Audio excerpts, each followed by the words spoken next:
Next, we interviewed a case study who got scholarship to overseas study, but despite the good grades, flirts with death.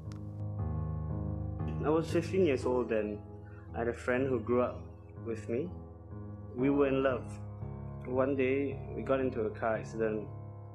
I survived, he didn't.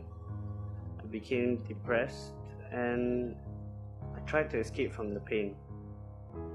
One of the ways that I tried to do that was through suicide. Derek soon developed megalomania. At its peak, it drove him to great academic success, but the ego he had also developed caused him not to talk about his feelings with others. Generally, when we're talking about suicide, we're also talking about risk factors of people with psychiatric mental health disorders. So you'll see that some of those are definitely what we call major depression, okay, bipolar disorder, which I'll talk about a little bit more. Bipolar depression, people who are abusing substances or heavily abusing alcohol. At the time where I had pushed myself so greatly, I had achieved a great many things academically. Scored very well for my O-levels. I got a scholarship to a university in Australia, study psychology.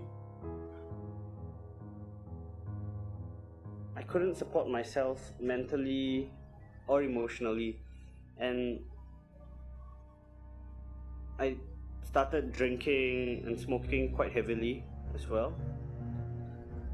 That's when depression kicked in, and I took a lot of mood stabilizers with alcohol, which gave adverse effects to the body physiologically. It gives you less of a fighting chance for survival by overdosing with flu medication, since my immunity is already low.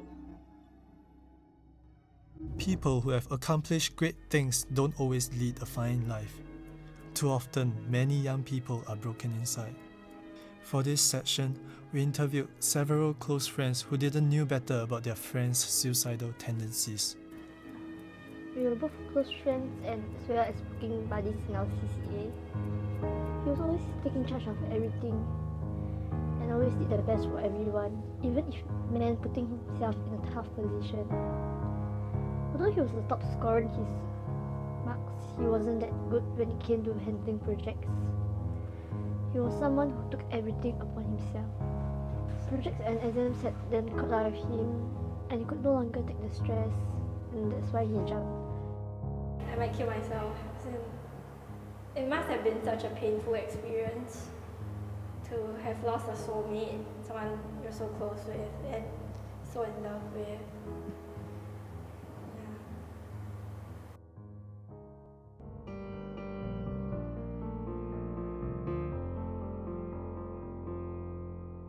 Death of a loved one. Pain. Commitment. What else can make us kill ourselves?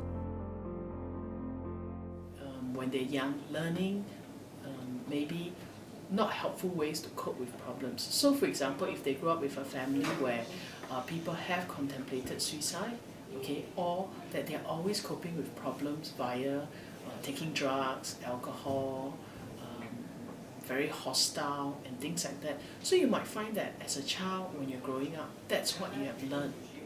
And because you have learned that, whenever you have problems, that's how you used to cope. And I think that's the nurture part in terms of family influence, or the environment that you grow up in, not so much the genetics of it contributing to suicide.